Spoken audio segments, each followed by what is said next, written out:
Isa sa mga favorite ko na gulay to, and wala ko nakikita sa mga palengke nito. Di ko lang alam kung sa SNR or Landers may makikita kang French beans. Pinasabay ko lang to sa kakilala ko na pumunta ng Baguio. Sobrang daling recipe lang nito. Kaya ako ng konting oil and then magsasaute tayo ng garlic. Ang bulb ng garlic yung gagamitin mo dito. Mas maraming garlic, mas masarap. So yan.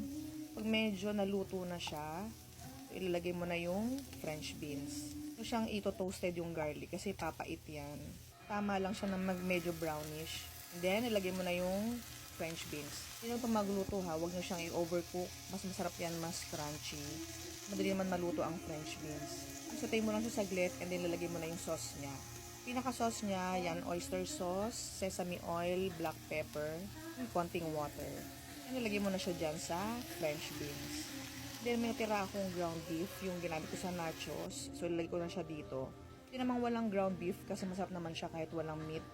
And once na nag-simmer na siya, pwede na yan since madali lang maluto yung French beans. Sobrang dali and ang sarap ng recipe na to. Basta huwag na siyang i-overcook yung French beans. So yan.